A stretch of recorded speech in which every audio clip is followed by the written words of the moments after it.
So, yo, my name's Kenny, man in recovery. Thank you, Derek.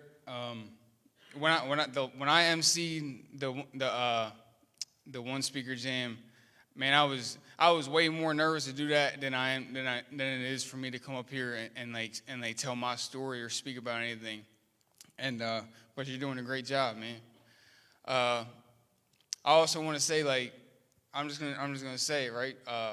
I'm real nervous tonight because my girlfriend's here and this is the first time she's hearing me speak. I just gotta put it out there, you know.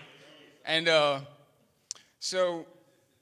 last time that I spoke at one of these, I've introduced people and stuff like that, but the last time I spoke at a speaker jam was, I believe, back in 2022 at There Is a Solution speaker jam. And I had the same amount of time I had 20 minutes.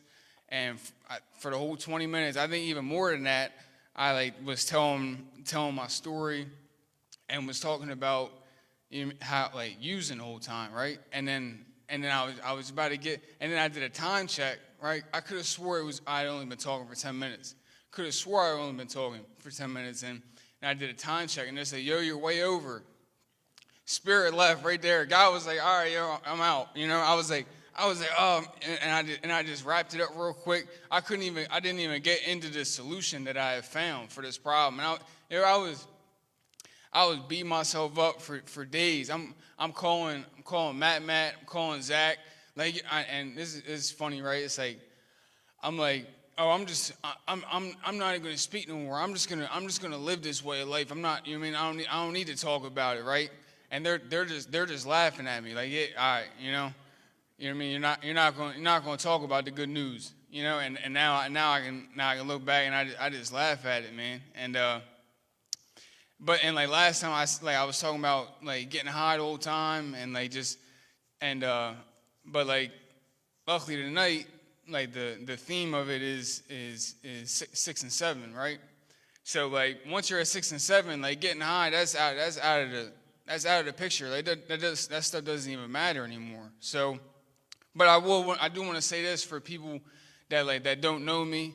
I was, you know what I mean? I was a dope fiend. I was all that, right? I remember back in 2019, I was at the mall and I saw a guy that I kind of grew up with, and his dad. And his dad's one of them dudes that calls it how they say it, right? And they knew me when I was 12 years old. And I'm like, "Yo, what's up, yo?" He's like, "Yo, man, you look like a crackhead." And I was like, "Ah, man, yo, stop playing with me." But in my soul, that hurt me, you know, because I knew I was, you know, and how many times I looked in the mirror and just hated what I saw, man, hated what I saw, thought I would never change, man, thought I would never change. But, you know what I mean, God, like my man said, God had his hand on me the whole time, you know, all these times, I should be dead, I should be locked up, you know, but I'm here, right? And like I said, I was, you know, I identify, I say I'm a man in recovery. Wherever fellowship I'm at, that's what I kind of identify as, you know, just so, because I don't want to really differentiate myself. If I'm in an NA meeting, I'm a recovering addict. AA meeting, recovering alcoholic, you know. Strength and recovery, I'm a man in recovery, you know. And but I will say that old me is dead, you know. That guy I used to be, he's gone. I believe it was in, I don't know exactly where, but I know it's in there. I believe it's in Philippians. That old me died, you know what I mean, when I put my faith in Jesus and got baptized. You know what I mean? That old me died with Christ, you know? And I'm a new creation.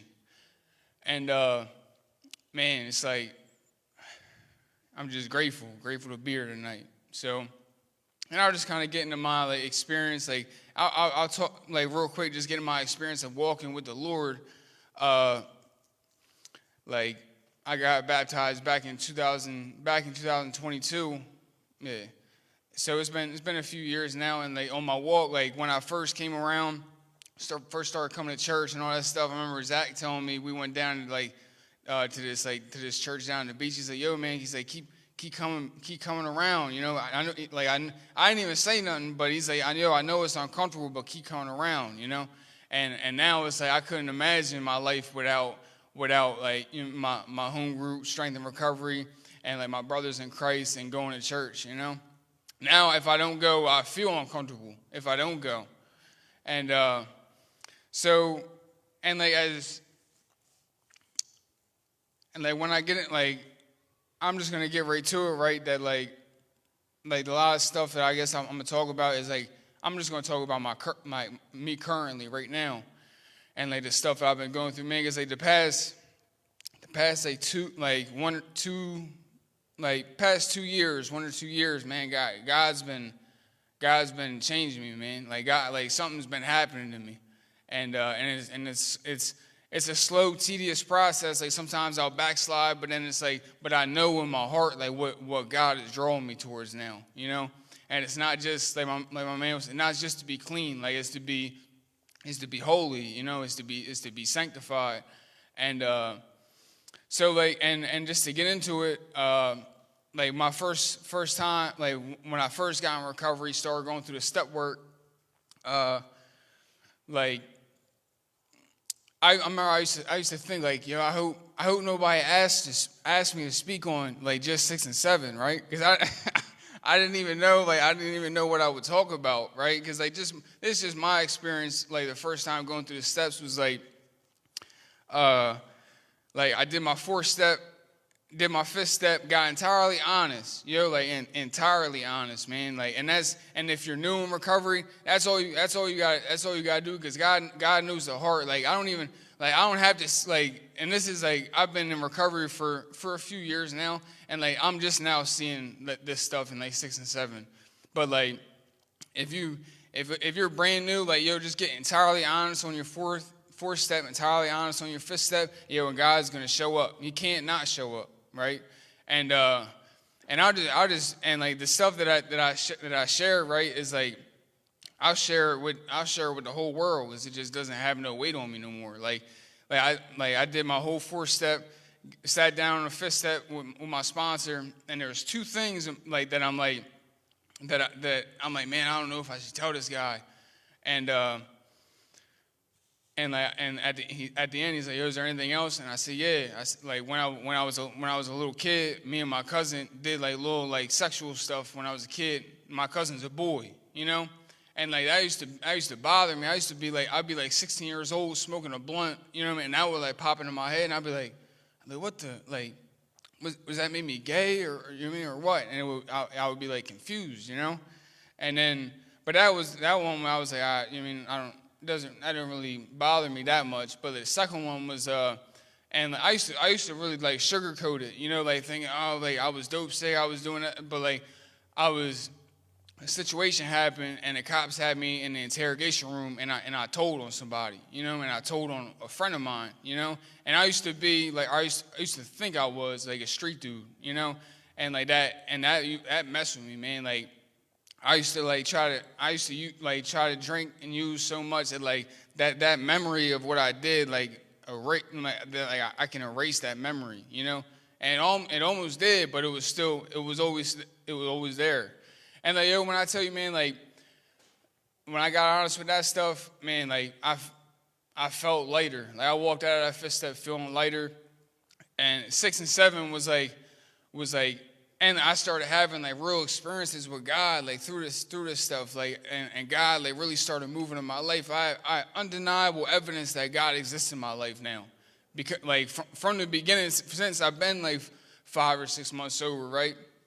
And but like 6 and 7, it was kind of like brushed over in the book, you know, like two paragraphs, boom, boom, and like I didn't really know, like I didn't understand it. I didn't really know what my character defects were, and so obviously I kept operating in them, you know, and it wasn't until, and it says right, like we admitted to ourselves, to God, another human being, the exact nature of our wrongs.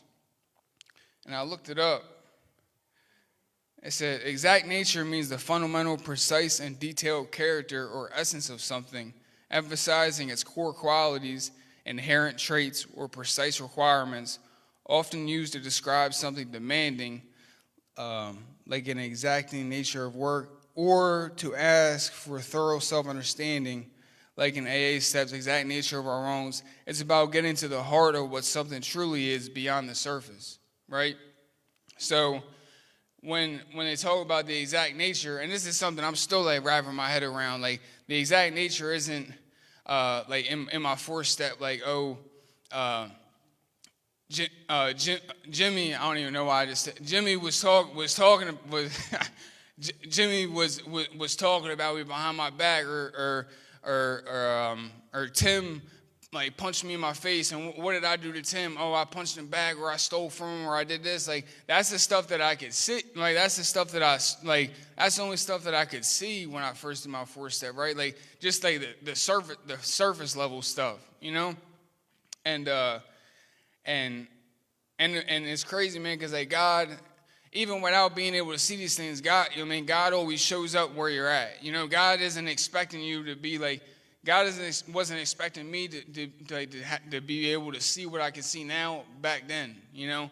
So God reveals Himself, and He's like, yo, this is the way. Keep going deeper, you know. And through some pain, you gotta keep going deeper, and because and really like once God like opens up your eyes, scales fall from your eyes. I can't go back to the old way. If I did, man, I'd be in trouble. I'd be in way more pain than I've ever experienced in my life. So going through the steps again, right? Going through the steps in the 12 Steps for Christians book, this is what like the kind of stuff that like the force like I did like the inventory on myself, completely honest, and and I started seeing some things there, right? And it was really like it wasn't. It gets a lot deeper. It's not like focused on like the stuff that I did to people. It's like it's focused on like the internal, and like why do I do this? Why does this pattern keep happening over and over and over and over again? And even when I don't want it to, right? Like for me, like my behavior is my survival behavior is like that I'm really quiet, right? When I get uncomfortable, I'm around people I don't really know. I'll be quiet as a church mouse, right? And that's just as far back as I can remember. That's been my behavior. I'm trying not to. It's hard for me. I'm trying not to identify with it because it's not me. But for a while, I always said that's just the way I am. I remember being in high school and look at myself in the mirror like, yo, I'm gonna talk to more people today. I'm gonna be more outgoing. And I would get to school, just like that, right in class. I couldn't do it in my own power. I could not do it in my own power, and like I started getting into this inventory, and then we get into do the fifth step. We get into 6 and 7, and it's all the steps. Just go right together. Like they're in the exact order that they're in is for a reason. And then I start, and like when I was talking about the exact nature is what happened to you as a small child.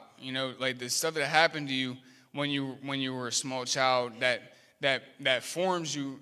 That molded you to have this behavior that you have, right? Because it doesn't start when I'm a teenager, late teen, or young adult. Like I said, I was this way as far back as I can remember. Like I was always the quiet kid in school, and like when I really look at it, and this is stuff, man. Like, and I even have a hard time dealing with it because I want to see it. I want to see it right now. Like, what happened? And God reveals on His own time. I know. I'll just go list off some of my character defects. is fear of confrontation, fear of rejection, fear of intimacy, fear of authority figures. I know there's some more, but I'll just stick with those four, right? The four major ones that I identified in step work, because like the fear of confrontation or fear of rejection, like it could be on your inventory, right? Like it could be like, say with my mom, right? But like that fear of rejection is, I see it all over my life. Like every relationship that I have, I see it all over. And so that's the character defect, but the exact nature of it is like when I was a small child, and this is like the stuff that I can see. Like hopefully God reveals more to me. And the exact nature of it is when I was a small, mind you, I'm the only child, right? I grew up alone a lot. Like I grew up, like there was a lot of times where I was by myself, talking to myself, right? And there was a lot, like I remember, like my earliest memory as a small child is like my mom and dad arguing all night, right? Going at it. Like I'm sitting there like I'm scared to death. I think my dad's out there like killing my mom, and my earliest memory is like I remember the house we were in and everything is like I had like a little lava lamp, next to my bed, and I'm like sitting there like all night, and then like didn't get a wink of sleep, and my mom comes in the morning and she said, hey, you can stay home from school today, because she knew I didn't get any sleep. And I thought that was cool. I was like, yes, and like that's the stuff that I can see. So like and it's crazy, like the fear of confrontation is like I remember I had somebody say like, yo, I thought you were a boxer, and I'm like, yeah, like I have a fear of verbal confrontation. Like when I found boxing, I thought I was like, yo, I found it. I found my thing, because in boxing, I just put my gloves on and we just get rocking. I don't have to say a word. And like, because the talking part is what I'm absolutely scared to death of. Like if I like, and if somebody if somebody knows, like if somebody was listening to this that I've sponsored before, they know that like I'm not the kind of sponsor that's like that's on you, you know what I mean, and like really and like calling you out on all your stuff, I'm just like the kind of guy that's like, yo man, I'm here if you need me, like because that fear of confrontation, I'm like it's just I'm just not a confrontational dude, but I know but I can be if I need to be, If it's for the right reason, I can be. Like the fear of rejection. I don't know the exact nature of this yet. I know God willing, He's going to reveal it, right? But like I can just see like the way it affects my life. Like when, and like I was talking about being sanctified. Like there's groups of people in my life that. And I don't even want to talk too much on this, right? Because like I just need to do what I need to do about it, right? And but like I can see areas in my life where I'm scared to speak up, where I'm scared to speak up about like what I think is right and stuff like that, like because I think that people are gonna be like, yo, now we ain't messing with you no more, right? And when it's really just a lie. Like it's not like the people that I'm talking about, they're people that I love, like my brothers in recovery, right? And like the fear of intimacy is like I never like I didn't see like a healthy relationship growing up. Like I said, like my mom and dad would and also I want to say this, like I've heard people's story like about their childhood, and I'm like, man, like mine wasn't bad, like it wasn't that bad, it wasn't as bad as theirs, but that does like I do have a habit of like trying to compare myself out, to people, but like just because maybe my childhood wasn't as bad as theirs, that doesn't mean that it didn't affect me, And so uh, so like the fear of intimacy, that I didn't really see a healthy relationship grow up. I never really like saw like my mom and dad would fight, and I never saw them like apologize to each other, and I don't know if they did or not, but like it wasn't in front of me, So like the fear of intimacy, like I have, and that's caused me to be like, I'm like real comfortable by myself, Like I said, when I was a kid, spent most of the time by myself. I'm like comfortable rocking solo, right? That's why I said I was like really nervous in the beginning, but I know that isn't the life that God has for me, As for my own stuff that's holding me back from having that life. And man,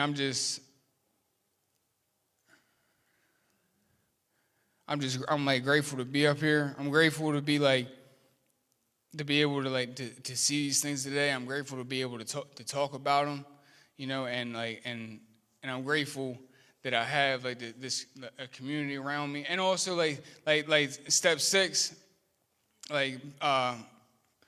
being willing, became entirely willing to have God take these things away, right? I remember like Zach was saying the other night, like I could be willing. That doesn't mean he's gonna take them away.